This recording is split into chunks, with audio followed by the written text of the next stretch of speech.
हमने सबको हफ्ता दिया है, पत्रकारों को भी दिया है, नगर सेवकों को भी दिया है। पूरी लिस्ट पड़ी है, वो आप इसमें जाके देखिए।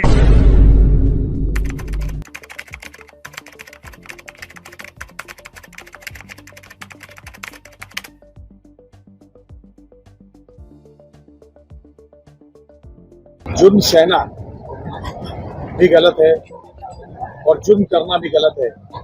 डॉक्टर बाबा साहब अम्बेडकर ने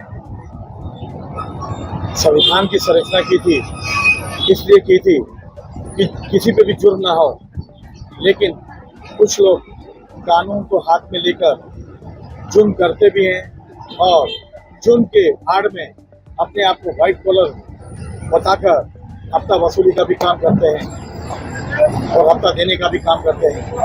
नमस्कार दर्शकों साथियों, मैं हूँ शशि शर्मा। आप देख रहे दमन कर रहे दर्शकों, मेरे पीछे एक बड़ा बैनर आजाद वर्कर्स यूनियन। ये बैनर का नाम जो है बड़ा लगता है, लेकिन जितना बड़ा नाम है उतना ही छोटा काम है। छोटा काम हम क्यों कह रहे हैं दर्शकों? अब आपकी जिज्ञासा जाग रही होगी कि हमने क्यों कहा। इसलिए कहा कि इनके नेता है जय सिंह।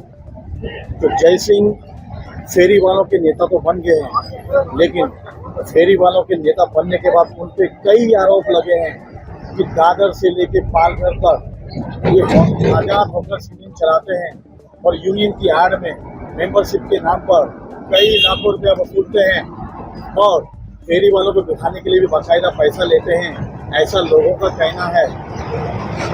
लेकिन इसमें कितनी सच्चाई है ये तो वही बता सकते हैं। दर्शकों, आज ये यहाँ पर भूख हड़ताल पे बैठे हैं, अमर कुपोषण पे बैठे हैं। क्यों बैठे हैं? क्योंकि शांति नगर एक ऐसा एरिया है, रहवासी एरिया है, जहाँ पे फेरी वालों को फंसाया गया है और फेरी वालों को बाकायदा पैसे लेकर फंसाया गया है। और उसका जीता जागता प्रमाण जो है जय सिंह ठाकुर है, क्योंकि डंके की चोट पे कैमरे के सामने बोल रहे हैं, हार के बोल रहे हैं कि हम वहाँ के लोक सेवकों को और कई पत्रकारों को हफ्ता देते हैं। लेकिन जब उनसे पत्रकारों ने सवाल किए कि आप एक उंगली किसी को उठाते हैं तो 4 उंगली आपकी तरफ भी उठती हैं, लेकिन उनके पास उसका कोई जवाब नहीं था, क्योंकि उनका काम तो सिर्फ आरोप करना है। आरोप करने में माहिर है, क्योंकि फिल्मों में, भोजपुरी फिल्मों में काम करते हैं और एक्टिंग करने में बड़े ही माहिर हैं। आइए जानते हैं उनसे क्या कहना चाहेंगे, क्यों अमर क्वेश्चन में बैठे हैं वो। माजरा वही 10 महीना पुराना है, जमींदार और भूख की लड़ाई। पिछले 10 महीने से शांति नगर के 175 फेरी वालों के तकरीबन 2000 परिवार को सड़क पर ला दिया गया है। आज उनकी स्थिति बद से बदतर है। न उनके घर में इतना पैसा है कि अपने बच्चों को फीस दे, न उनके पास रोजी रोजगार के लिए कुछ बचा है। और सबसे बड़ी बात है कि कानून को तोड़कर, जो ये संसद ने जिस कानून को पास किया है उसको तोड़कर 175 फेरी वाले खाली निशाने पर है। हम भी वही खोज कर रहे हैं कि क्यों ये टारगेट किए जा रहे हैं। बिल्कुल हाईकोर्ट ने ये बोला है, लेकिन हाईकोर्ट ने बोला है कि जो पात्र है, जिनका सर्वे हुआ है, जिन्होंने प्रधानमंत्री स्वनिधि योजना से लाभ लिया है, उन पात्र फेरी वालों पर कार्रवाई न की जाए। अच्छा, अगर हाईकोर्ट ये भी कह रहा है कि अपात्र फेरी वालों पर कार्रवाई करे, तो हाईकोर्ट को ये भी चाहिए। देखिए, माननीय न्यायाधीश हाईकोर्ट है, मैं उनका सम्मान करता हूँ, लेकिन उनको ये चाहिए कि आने वाले समय में लोगों को रोजगार दे। कोई शौक से फुटपाथ पे नहीं बैठता। अगर वो अपात्र हैं तो भी वो उनको शौक के लिए, अगर वो धंधा नहीं करेंगे, 2 पैसा कमाएंगे नहीं, तो अपराध करेंगे। हर स्टेट में, देश में अपराध बढ़ेगा। जय सिंह जी, आपको जगह अलॉट की गई है अयप्पा मंदिर के पास, लेकिन वहाँ क्यों नहीं जाना चाहते आप? आपको पता है, मैं आपसे सवाल करता हूँ, आपको अगर हमारे विधायक जी को इतना नॉलेज है तो उनको ये पता होना चाहिए कि 50 मीटर मंदिर से 50 मीटर वहाँ 2 मंदिर है। वहाँ पे मीरे भाईंदर का जो शौचालय का पूरा वो क्लियरिंग होता है, वहाँ पे फेरी वाला कैसे बैठेगा? और अगर मैं ये नहीं कहता कि मैं वहाँ नहीं जाऊंगा, आप पूरे मीरा भाईंदर के फेरी वालों को नॉन ऑकर्जन से उठा के ऑकर्जन पे भेजिए, वहीं पे क्यों? फिर बीएमसी ने सर्कुलर कैसे जारी किया, वहाँ पे आपको बैठने की व्यवस्था कैसे की? नहीं की। महानगर पालिका गीता जैन के इशारे पे चलती है? कोई सर्कुलर नहीं। गीता जैन जी के इशारे पर मीरा भाईंदर महानगर पालिका ताता थैया करती है। खाली चलती नहीं तो है। आपको लगता है कि यहाँ पे जो आईएएस अधिकारी प्रशासक संजय काटकर जी हैं, एकदम। वो एक यहाँ पे रबर स्टैंप है क्या? उनका दोहरा चरित्र है, उनका दोहरा चरित्र है। हम 3 बार उनसे मिल चुके हैं। उनके पास फेरी वालों के लिए समय नहीं है। आपके पास ऐसा कोई सर्कुलर है? बिल्कुल है, दिखाइए सर्कुलर रहता है तो। यही तो इसीलिए तो रोक के रखा था। ये देखिए, ये हमारे आदरणीय प्रधानमंत्री जी क्या, आपका हाईकोर्ट का सुनिए, सर्कुलर दिखाइए अरे सर। लीजिए ना आप प्रभु। हाईकोर्ट का विधानसभा को मानते हैं आप? सर, आप विधानसभा को मानते हैं?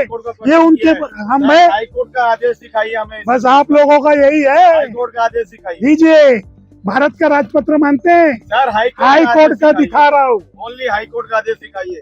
न्यायपालिका से बड़ा सर। कोई नहीं है। इनका high court of judicial of Bombay. ये लो, मेरे से ज्यादा आप पत्रकार पढ़े लिखे, इसको पढ़ लीजिए और नोट कर लीजिए उस पे क्या लिखा है, देख आप लीजिए। दिखाइए, पढ़ के दिखाइए सबको। मैं मालूम पढ़ के पड़े दिखा रहा हूँ, देखिए आप क्या क्या। पढ़ के दिखाइए। No student who are carrying on business on 1 May 2014। आप देखते भी रहेगा ना, मैं बोले गलत पढ़ रहा हूँ। And who are covered by the definition of street vendor. Street vendor in the claim of section 2 shall be evicted और चश्मा तो जरा मेरा, तो रुको यार, थोड़ा उम्र भी हो गया, 2 दिन से खाया नहीं तो। भेज दीजिएगा, लेकिन ये ऑर्डर का डेट कब का है? इसका इस हाईकोर्ट के ऑर्डर की डेट कब की ये है? ऑर्डर है 2017 का। तो आज क्या हो रहा है? आज 2024 है और वापिस से हाईकोर्ट ने संज्ञान लिया। वो ऑर्डर कहाँ पर है? वो कोई ऑर्डर आया ही नहीं है। आप आईएएस अधिकारी के लिए लड़ रहे हो कि गीता जैन को टारगेट कर रहे हो? भाई गीता जैन को टारगेट नहीं कर रहा हूँ। आज यहाँ पर उपस्थित पर बैठे हुए 10 महीने पहले आपके शहर में एक सवाल छोड़ा था कि आप फेरी वाले जो है लोक सेवकों को हफ्ता देते हो और उसका नाम आज तक आपने नहीं बताया। एक तरफ आप संविधान की दुआएं देते हो और दूसरी तरफ खुद ही जो है अपराध करते हो। हफ्ता देना भी अपराध है, हफ्ता देना भी अपराध है। क्या कहोगे इसके बारे में? सही कह रहे हैं आप।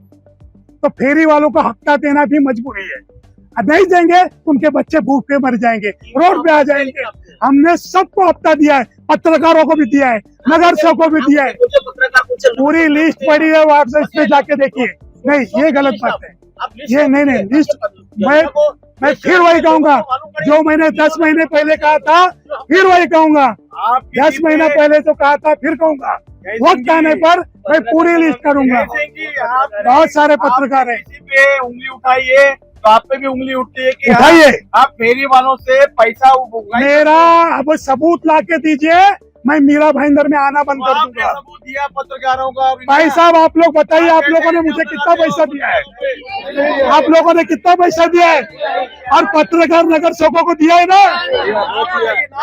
दर्शकों, अभी भी हमने बताया कि जय सिंह जो है सिनेमा में काम करते हैं, कई रूप है उनके, अधिवक्ता भी हैं, फेरी वालों के अध्यक्ष भी हैं, लेकिन पत्रकारों के तीखे सवालों का जवाब नहीं दे सके, क्योंकि सिर्फ आरोप लगाना जानते हैं और नौटंकी की तरह, जिस तरह फिल्मों में नौटंकी करते हैं उस तरह नौटंकी की तरह यहाँ पे उन्होंने आमोदन पोषण किया है।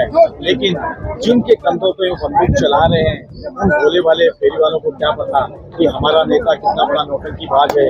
जिस तरीके से उन्होंने पत्रकारों को कटघरे में खड़ा किया है, हमारी पत्रकारों से, यहाँ के मीरा भाईंदर के बुद्धिजीवी पत्रकारों से, उन सभी वरिष्ठ पत्रकारों से ये आह्वान है कि जय सिंह ने सभी को कटघरे में खड़ा किया है और सभी एक डेलीगेशन लेकर यहाँ के सीपी मधुकर पांडे से मिले, क्योंकि हफ्ता देना भी जुर्म है और हफ्ता लेना भी जुर्म है। आखिर में ये हफ्ता किसको देते हैं, किस लोक सेवक को देते हैं, किन पत्रकारों को देते हैं, और हफ्ते की आड़ में ये वहाँ पे अतिक्रमण कर रहे हैं और अतिक्रमण करके शांति नगर की शांति को भंग कर रहे हैं कितने वर्षों से।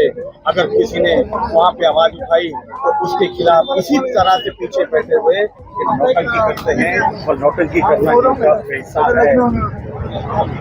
आइए जानते हैं विधायिका गीता जैन से, क्योंकि उनके ऊपर कई आरोप लगाए हैं। देखिए, वो 2 बार मुझसे भी मिलके गए थे। मैंने उनसे कहा था कि आप नो फेरी वाला क्षेत्र में बैठने की हट ना करें, क्योंकि वहाँ बैठने से वहाँ के लोगों को, वहाँ के व्यापारियों को बहुत असुविधा होती है। कुछ दिनों पहले किसी वो फेरी वालों ने एक व्यापारी को पीटा था, वो घटना भी हुई। और वो रास्ते इतने छोटे हैं कि अगर कोई मैयत हो जाए तो उनको भी हम एम्बुलेंस या शववाहिनी से नहीं ला सकते। एक घटना वो भी हुई। तो उसके बाद ये निर्णय लिया गया कि जहाँ रास्ते इतने छोटे हैं और फेरी वालों को हम बिठा नहीं सकते, और वो 9 फेरी वाला जोन ऑलरेडी था, तो वहां से फेरी वालों को हटाया जाए, ताकि वहां के लोगों को जो परेशानियां झेलनी पड़ रही है रोज बरोज के जीवन में वो ना झेले, वो उनका सहूलियत मिले और एम्बुलेंस भी हमारी आ जा सके, बीमार लोग वहां से उन्हें बिना परेशानी से लाया जा सके।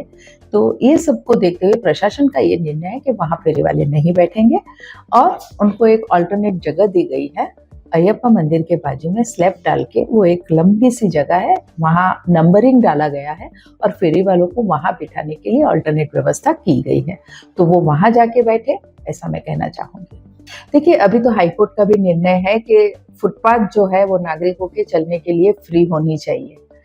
तो यहाँ तो रोड ही फ्री नहीं होते थे, फुटपाथ तो बहुत लंबी दूर की बात है। उनके खिलाफ करीब 1000 से ज्यादा शिकायत है। अब किन की शिकायत पे उनको उठाया गया है वो प्रशासन ही बता पाएगी। देखिए, ये पूरा आपको पता है एक नेक्सस है। फेरी वाला बिठाने के लिए कुछ लोग हफ्ता लेते हैं, वो वहां से ये नेक्सस शुरू होता है। हफ्ता लेते हैं इसलिए वो बोलने की हिम्मत नहीं कर पाते कि यहाँ से फेरी वाले उठाओ, तो इसलिए वो नागरिक जो वहां रह रहे हैं वो परेशान होते हैं। कई फेरी वालों के और वहां की महिलाओं की जुबानी मैंने सुना कि उनकी छेड़ती की गई है, उन्हें अश्लील शब्द कहे जाते हैं नीचे उतरते ही, उनको वहां से पास नहीं होने देते, अपने गेट से बाहर आने के लिए भी उनको फेरी वालों की अनुमति लेनी पड़ती है। दरअसल देखिए, ये आरोप प्रत्यारोप तो बहुत हो गया। अब हम चलते हैं उन पीड़ितों के पास जो व्यापारी हैं, जिन्हें व्यापार करना दुभर हो गया था, अपने ही घर के सामने उनकी नजरों के सामने अतिक्रमण हो रहा था और अतिक्रमण की आवाज उठाने पर उन्हें बुरी तरह से पीटा गया। एक बेचारी महिला की मृत्यु हो जाती है, एम्बुलेंस जाने तक की वहाँ जगह नहीं थी, उसे चद्दर में लपेट के ले जाना पड़ा। 4 लोगों को आखिर में ऐसी दुर्दशा इस मीरा भाईंदर शहर की। मैं आपको बताऊं कि जब से ये नहीं बैठ रहे हैं तब से यहाँ पे इतनी शांति है, इतना सुकून है कि यहाँ सभी व्यापारी जो है कायदे से वहाँ पे अपना धंधा कर पा रहे हैं। नहीं तो ये लोग आते थे, गाड़ी भी नहीं खड़ा करने देते थे, अपने 8-8, 10-10 फुट के जो है धंधे लगाते थे, किसी की दुकानें नहीं दिखती थी। लाखों रुपए लोग भाड़ा देते हैं, यहाँ पे करोड़ों रुपए की दुकानें हैं, उसके बावजूद भी ये लोग, कोई आता था वहाँ पे, ये लोग बैठते थे, ग्राहक भी आते थे, उनको भी मारते थे। एक दुकान वाला तो ऐसा था कि साइकिल रखा अपना और किराने के लिए अंदर, किराने की उसकी दुकान थी, अंदर गया वो जाने के बाद से वो आया फेरी वाला, उससे पूछा कि भाई ये साइकिल यहाँ पे क्यों रखे, और उसके बाद वो कुछ बोला नहीं, उसके बाद उसको मारना ही दुकान के अंदर ही शुरू कर दिया। वो इतना बेचारा शर्मिंदा हो गया, ये 2015-16 की बात है, इतना बेचारा शर्मिंदा हो गया कि अपनी दुकान बेच के भाग गया। और पूरा का पूरा इस समय जो है, अभी कुछ समय पहले करीबन 1 साल हुआ, 1 साल पहले वो माहिरी वाला है, उसको जो है उठा के ये लोग दुकान में सब लोग करीब 100-150 लोग जाके उसको मारे वहाँ पे। इसके बाद से यहाँ पे तमाम छेड़छाड़ की घटनाएं होती रही हैं, तमाम FIR होते रहे हैं। वहाँ पे चलने के लिए जगह नहीं बचती है, वहाँ पे एम्बुलेंस आने के लिए एम्बुलेंस तक वहाँ पे नहीं आ सकती है। और यहाँ पे जितना है, यहाँ पे इस समय शांति है, सुकून है। कम से कम इतना तो हो गया है, मैडम का सब लोग वहाँ पे नाम ले रहे हैं कि ये काम जो है मैडम ने किया, और ये जो है ये कोई दूसरा नहीं कर सकता था, मैडम ने किया इसलिए कि भाई वहाँ पे जो है शांति और सुकून रहे। वहाँ के सारे रहवासी जो हम लोग हैं, जितने रहवासी हैं या दुकान वाले हैं, शांति से धंधा भी कर पाएँ और शांति से वहाँ पे हमारे बच्चे पढ़ पाएँ। क्योंकि हमारे बच्चे जो है वहाँ पे जब पढ़ते थे तो उनको डिस्टर्बेंस 11 साढ़े 11 बजे रात तक जो है डिस्टर्ब होता था। और ये बीमार लोग वहाँ पे आके बार बार कंप्लेन करते थे कि भाई यहाँ पे आप भीड़ लगाते हो, आप चिल्लाओ मत। ये लोग इतना तेज चिल्लाते थे कि वो बीमार लोग जो है वहाँ पे बीमारी से एकदम ग्रस्त हो जाते थे, और वो आके बिनती मेहनत भी करते थे, हाथ भी जोड़ते थे, फिर भी कोई मानता नहीं था। उसमें एकदम 100% सच्चाई है कि वहाँ छेड़खानी होती, बच्चों को समझो कोई कुछ गाली गलौज करते हैं, बराबर है। दुकान में समझो हमको ग्राहक दुकान में आना, मतलब जगह ही नहीं छोड़ते लोग, 3 फुट का जगह छोड़ते हैं, उसमें भी कोई बाइक लेके आएगा तो बोल आगे जाओ। पहले जो लगाते थे ना, इन लोगों की दादागिरी से कोई धंधा कस्टमर को आने भी नहीं देते थे। देखेंगे तो दिन ब दिन वहाँ पे हर बार कभी चोरी चकारी, आप तो मीडिया खुद हैं, आपके पास भी सारे रिकॉर्ड्स हैं, सारे इन्फॉर्मेशन आप निकाल लीजिए। पुलिस स्टेशन में कितने रिकॉर्ड्स कम हो गए उस मार्केट में से, देखिए चीज़ जाती। जब वो बैठ रहे थे तब क्या सिचुएशन थी।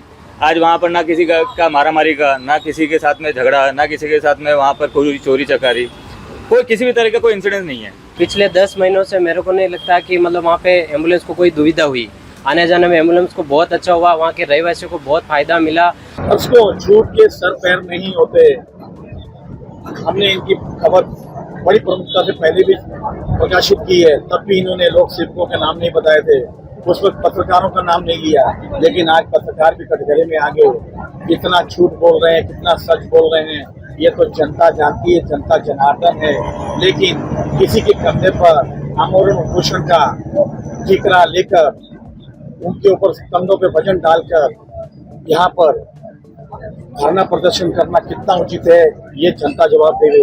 हमारे कमेंट बॉक्स में लिखे, क्योंकि ऐसे लोगों का पर्दाफाश करना बहुत जरूरी है, जो अपने स्वार्थ में किसी को भी कटघरे में खड़ा कर देते हैं, किसी पर भी इल्जाम लगाने से बाज नहीं आते हैं। सावधान रहिए ऐसे लोगों से, क्योंकि आपके शहर में ऐसे लोग ऐसे कृत्य कर अतिक्रमण कर रहे हैं और हाईकोर्ट सख्त नजर आ रहा है। क्योंकि जब हमने उनसे कहा हाईकोर्ट का आपके पास आदेश है, तो 2017 का हाईकोर्ट का आदेश दिखा रहे थे, और वो भी आदेश उन्हें पढ़ने नहीं आ रहा था। एक अधिवक्ता, उन्हें आदेश तक पढ़ने नहीं आ रहा है। आखिर में वो क्या नेतागिरी करेंगे? नेतागिरी नहीं कर रहे हैं और सिर्फ अपनी दुकानदारी चला रहे हैं।